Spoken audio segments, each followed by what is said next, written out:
অতীতের মতো র্যাবকে রাজনৈতিক উদ্দেশ্যে যেন ব্যবহার করা না যায় সেজন্য একটি আইন প্রণয়নের কাজ চলছে বলে জানালেন বাহিনীর মুখপাত্র লেফটেন্যান্ট কর্নেল মুনিম ফেরদৌস। তিনি জানান, নতুন আইনটি কার্যকর হলে অতীতের মতো র্যাবকে আর রাজনৈতিক উদ্দেশ্যে ব্যবহার করা সম্ভব হবে না।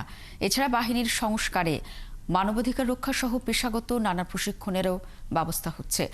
একই সাথে যুক্তরাষ্ট্রের নিষেধাজ্ঞা প্রত্যাহার করা নিয়েও আন্তর্জাতিক পর্যায়ে আলোচনা চলছে। আরও জানাচ্ছেন মুহিম মিজান। র্যাবের কথিত ক্রসফায়ারের বিষয়টি প্রশ্নের মুখে পড়ে 2011 সালের 23 মার্চ। এদিন ঝালকাঠির কলেজ ছাত্র লিমনকে পায়ে অস্ত্র ঠেকিয়ে গুলি করে র্যাবের এক সদস্য। পা হারিয়ে সেই লিমন এখন পঙ্গু। কক্সবাজারের একরামুলকে হত্যার ঘটনাটি দেশ বিদেশে আলোড়ন তুলেছিল। সেই ঘটনায় এমনকি মামলা করারও অনুমতি পায়নি ভুক্তভোগী পরিবার। নারায়ণগঞ্জের 7 খুনের হত্যা মামলাতেও মিলেছিল র্যাবের কিছু সদস্যের সংশ্লিষ্টতা। সবশেষ জুলাই আগস্টের ছাত্র আন্দোলনেও এই বাহিনীর বিরুদ্ধে হেলিকপ্টার থেকে গুলি করা সহ অতিরিক্ত বল প্রয়োগের অভিযোগ ওঠে। তবে এরই আগে মানবাধিকার লঙ্ঘনের অভিযোগে 2021 সালে র্যাবের কিছু সদস্যের ওপর নিষেধাজ্ঞা আরোপ করে যুক্তরাষ্ট্র। পরপর এসব ঘটনায় ভাবমূর্তি সংকটে পড়ে এই সংস্থা।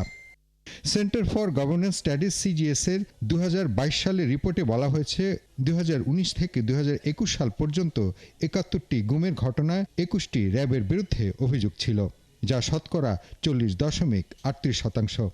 বাহিনীটিকে রাজনৈতিক উদ্দেশ্যে ব্যবহার করাই ছিল এসব ঘটনার কারণ। এ কারণেই আলাদা একটি আইন তৈরির দিকে যাচ্ছে র্যাব। আপনি জানেন যে বিভিন্ন ধরনের সংস্কার কার্যক্রম চলছে বাংলাদেশে।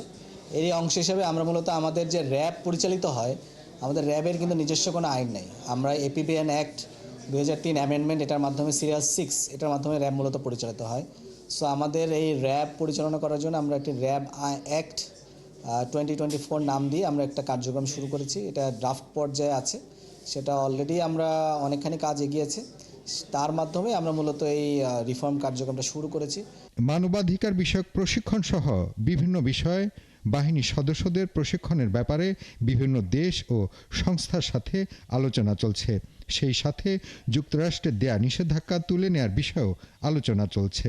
বিভিন্ন ধরনের ট্রেনিং কার্যক্রমের জন্য আমরা পররাষ্ট্র মন্ত্রণালয়ের মাধ্যমে বিভিন্ন যে স্টেট এবং নন স্টেট অর্গানাইজেশন যেগুলো আছে, সেই সকল স্টেট এবং নন স্টেট অর্গানাইজেশনের কাছ থেকে আমরা হিউম্যান রাইটস যে সকল ট্রেনিং যেগুলো আছে সেগুলো আমরা নেওয়ার জন্য চেষ্টা করছি। স্যাংশনের বিষয়ে আমরা কাজ করছি। সেখানে আমরা office of the foreign affairs control, OFAC বলে, সেখানে আমরা স্টেট ডিপার্টমেন্টের মাধ্যমে বিভিন্ন ধরনের প্রশ্ন উত্তর আমরা সেখানে আদান প্রদান করছি। আশা করছি যে অচিরেই আমরা এখান থেকে একটা উত্তরণের একটা জায়গা দেখতে পাবো। নতুন আইনটি কার্যকর হলে অতীতের মতো র্যাবকে আর রাজনৈতিক উদ্দেশ্যে ব্যবহার করা সম্ভব হবে না বলে মনে করেন র্যাব কর্মকর্তা। যে কোনো আইন শৃঙ্খলা রক্ষাকারী বাহিনী পরিচালনার মূল একটি প্ল্যাটফর্ম থাকবে হচ্ছে আইন।